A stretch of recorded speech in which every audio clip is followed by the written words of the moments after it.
Now we're on Daf Chav Zayin Amud Beis,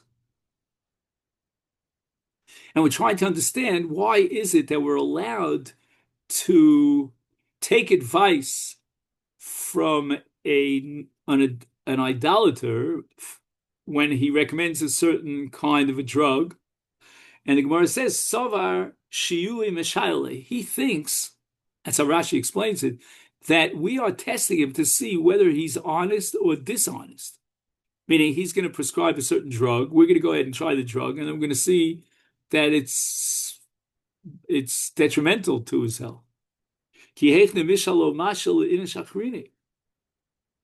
What the Jew is going to do is he's going to ask this idolater for his opinion as to drug X, and then he's going to go to another doctor, and the doctor's going to say, "What are you talking about? Drug X will kill you." So therefore, we ask the first idol worshiper for his prescription. Oh, that was the word I needed. Prescription. Maybe you said that. Okay, for his prescription, then we're going to find out that he's full of hot air. He's a liar. He's a no good charlatan, and he's going to lose his reputation. Omar Rabba, Omar Rabbi Yochanan, V'yamri Omar Rabbi Chizon, Rabbi Yochanan. Sofik chai, sofik mes, ein misrap v'me'enu. Let's go backwards, I think, in this case. Vadai mes, misrapim mehem.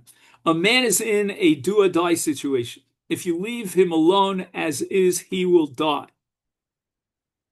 So there's no choice over here. What are you afraid that if you use the services of an idolater, he'll kill you? So what? You're going to die anyway. So you might as well give it a shot. Maybe it's a 10% chance that he won't kill you. But in a case of sofek, chai sofek mes, there's a very good chance that you'll survive this disease. But by going to a doctor who's an idol worshiper wants to kill you, you'll die. So Gemara says, mes ha'ika chaisha. I don't get it. Even in a case where you're definitely going to die, it's going to take a while till you die. You're not going to die immediately, so you get what's called chaisha. Chaisha is considered like life itself. So even in a case where you'll definitely die, if you go to this idolater practitioner, he's going to kill you on the spot. And therefore, that's like a murder situation because you're giving up on chaisha. You could extend your life a little bit, even though we know you're going to die. And the Gemara says, in this case, when we have a comparison between the possibility that you'll live a long life till 120, or you'll die immediately. In other words, either he'll kill you immediately or he'll save you, which is a miracle that a guy would do such a thing. Better take the chances for long life, even though it's a slim chance, 20% that he'll save you, rather than save chaisha and delay your expiration. How do you know that in this case we're going to go for broke? We're going to try and take this risk and maybe we'll save your life for the next 100 years. And now we go to the Arba Mitzoroim in the story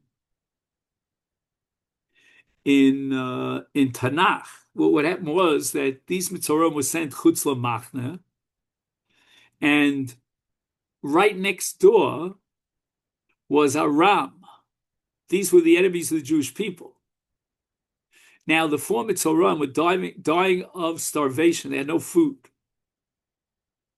So in front of them, they had two choices. One choice was to throw themselves at the feet of Aram, and maybe miraculously Aram would not slaughter them on the spot, but would rather let them live. Maybe they'll take them as hostages. I don't know. The alternative is that they're going to die. And what do? So they decided, they said,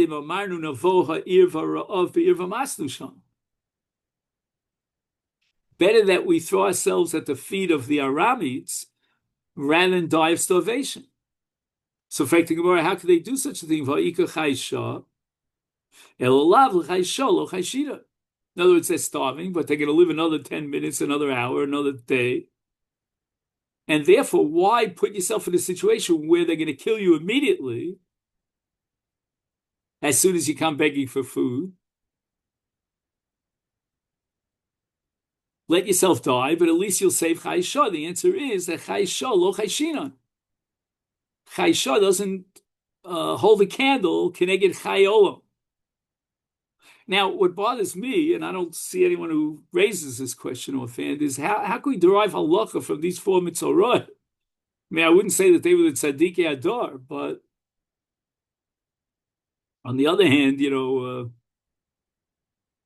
they did save Klal Yisrael, because what happened is that there was a tremendous miracle, and the people of Haram just packed out; they ran away.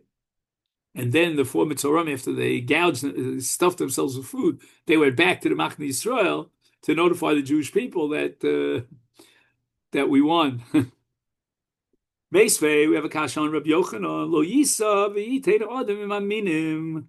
Should have no dealings with minim. Minim are those who are so dedicated to their beliefs and idolatry that all they want to do is convince you and missionize you. So don't mess around with them. This is, by the way, a little bit of a problem for young Jewish people who study anti-missionary, meaning they take a course in which they study all the arguments of the missionaries, which they bring from Tanakh and try to prove that Yashka and all that stuff, in order to, on campuses, to counter the missionaries. I mean, today we have much more basic work on campuses, but anyway, got to save the Jews. So anyway, don't get involved in long-winded discussions and debates with the minim. I mean, the Ramban did so, but only because he had no choice. We don't avail ourselves of their medical treatment even for Chaysha. Now, I'm not sure, right? Even a terminally ill patient may not allow a min to treat him. And why? Is it because the min is going to kill the patient immediately? And therefore you're giving up Chaysha.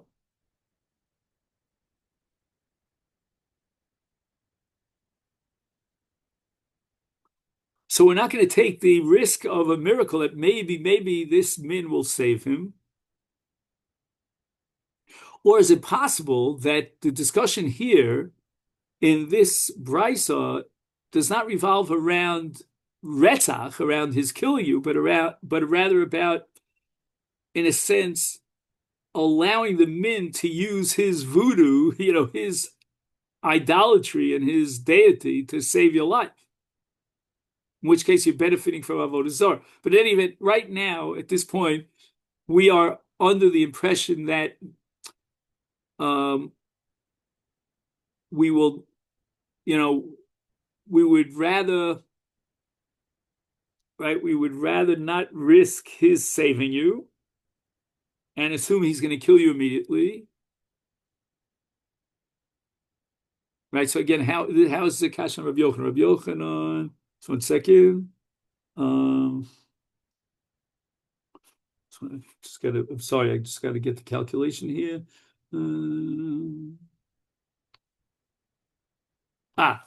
So Rabbi Yochanan was going to say the following, that if he's vadei mes, the lo chayshin l'chaysha. I mean, if he's a terminally ill patient, he's going to die in a day or in a week, then we're not going to try to save the chaysha and allow him to live a week when there's at least a risk of a possibility that the guy, in this case the min, will save his life and he'll live to 120. Ma'asav ben Dom ben Achosas Rabbi Shmuel sheikisha nachash. Tragic situation where Ben Doma, the nephew of Rabbi Shmuel, was bitten by a dangerous serpent and he died from it eventually. But Yaakov ish kfar sachli ola raposo. So this Yaakov guy, it sounds like he was originally a Jew but became a min, and he wanted to use his voodoo, his minus, in order to save Ben Doma, v'lo hinicha Rabbi Shmuel, and the uncle Rabbi Shmuel said, "No, I refuse." V'amar lo, Ben Doma said to his uncle, Rabbi Shmuel Achi, my uncle, Hanachlo verapimimenu. Maybe there's a chance that he'll save my life. And if you don't employ him, I'm going to die. And not only that, ani avi mikra min haTorah shu mutar. I'm going to prove to you from the Torah that I'm allowed to let this Yaakov Yishachna implement medical treatment and save my life. Well, that word mutar was the last word that came out of his mouth. Well, hispik look was the davar chiyasa in the shmoso mess. He died. Karl of Rabbi Shmuel. Now, I think there's a little piece of the puzzle here that's missing in the story, in my humble, limited understanding. But what happened was that Ben Doma could have actually gone behind his uncle's back and hired Yaakov Yishach, but because Rabbi Shmuel insisted that his nephew Ben Doma will not avail himself of the medical treatment of Yaakov Yishach, therefore Ben Doma refused, abstained from doing so, and therefore he died. It's therefore after he died, Karol of Rabbi Shmuel declared regarding his nephew, Ashrechem Ben Doma, how fortunate you are, Shegufcha Tar v'yotza nishmas b'tav le'varto divrei chacham. You trusted me that in this case the halacha is that you're not allowed to avail yourself of the medical treatment of this Yaakov Min, right? This Yaakov Ish Kfar Sachnio, who's a Min. Shahoyu Omer Mupores Goder Yishchenu Nochash. So this is a pasuk. I think it's in Koheles, if I'm not mistaken. Anyway, if Ben Dom had prevailed, he would have been punished severely. He would have been bitten by another snake and he would have died immediately. But he listened to the Chachamim, in this case his uncle Rabbi Shmuel, and he let himself die. Oh. So at this point, we slug up Rabbi Yochanan, because Rabbi Yochanan said that we should take a risk that maybe he won't kill you, this idol worshiper. He may save you and give you up till 120, even though it means giving up on Chayishah.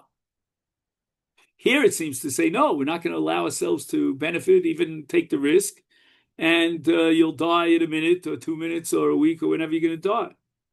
Gemara says, no, that wasn't the issue. Rabbi Shmuel prohibited availing yourself of the treatment of Yaakov Yishachta because of the voodoo. Shining minas de mashche de yosel mishur basrayu. People will assume that the power, again, if he had saved Bendom, that the power inherent in Yaakov is the power of minas, meaning of his idolatry. As if to say his deity saved the life of Ben Doma. They're not going to say, well, he was an expert physician. He went to Harvard Medical School.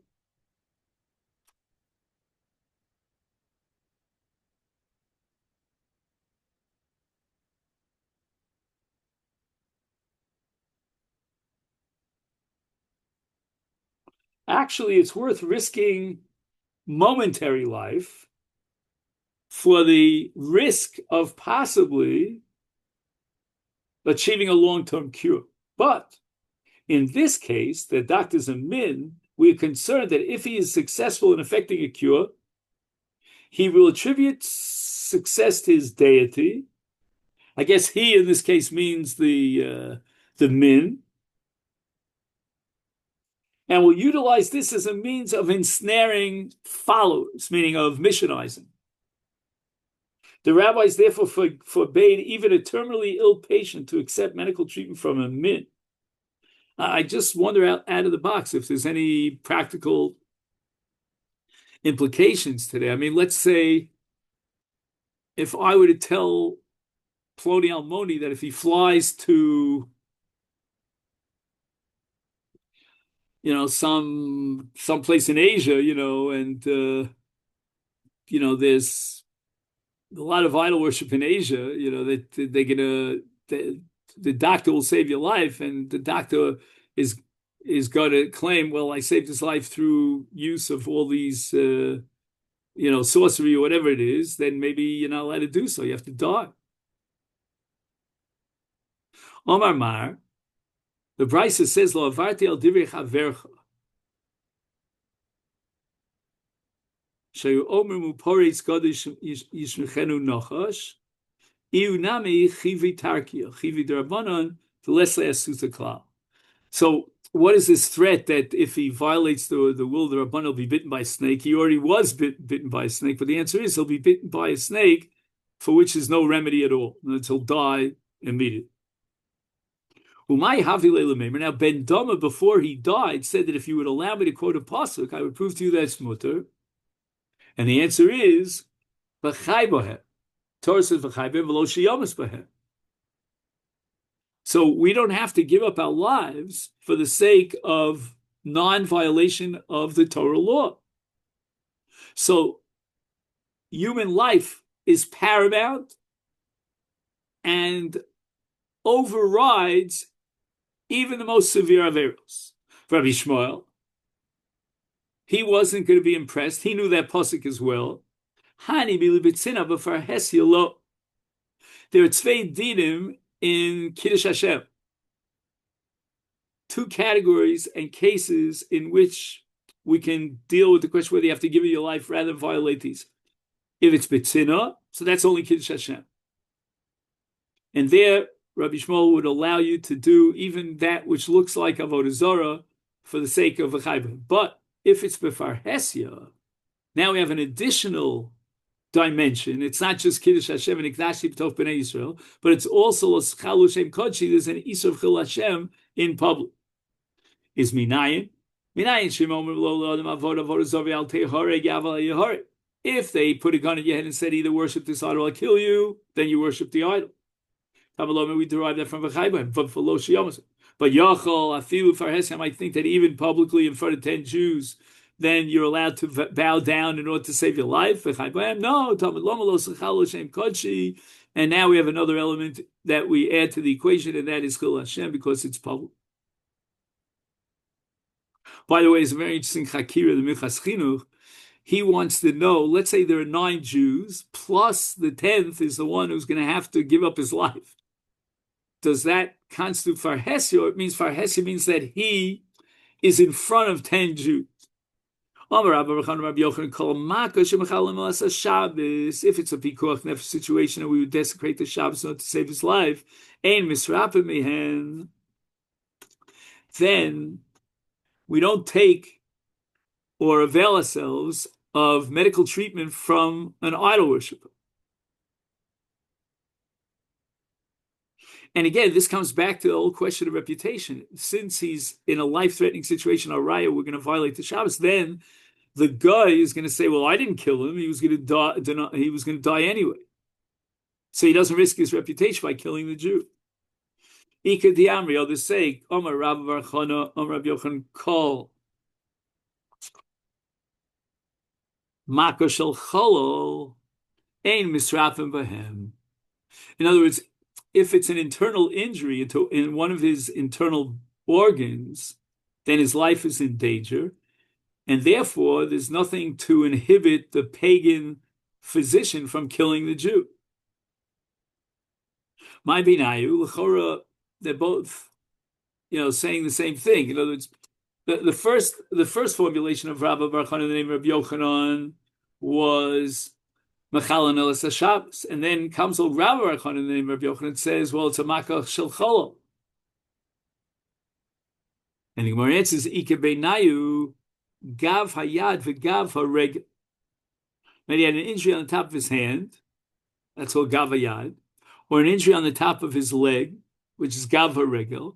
Diyomer Rabba Gav Hayad v'Gav HaRegel, Hareim K'Makach Shel Cholol. U'Mechalan Elas Shabbos.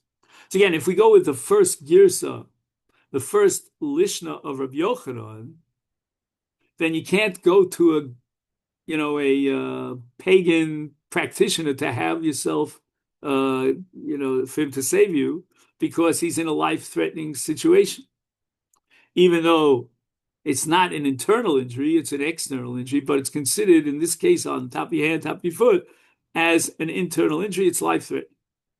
But according to the Army, the second Lashon, you can be treated, you're allowed to be treated by a pagan doctor in this case. Why? Because it's not a makkah shel chol. It's not an internal injury. According to this second version, Rabbi Yochanan forbids the treatment of a specifically internal afflictions, but not afflictions that are life-threatening. Everything depends upon whether it's internal or not. The basis for such an opinion is that a pagan practitioner cannot be trusted with the treatment of internal afflictions, because in this case he administers the medication internally, and he can easily kill the patient. However, in the case of an external injury, we could trust him, even though it's life-threatening, because he must treat it by applying a salve externally. And since the salve is visible, we can remove it if the patient reacts badly. Thus, according to the second version, a wound on the back of the hand or foot may be treated by a pagan practitioner, even though it's life-threatening. Okay, that's where we're going to stop for today. We're up to Omar Rav Zutra Bartuvi. Have a great day. Thank you so much.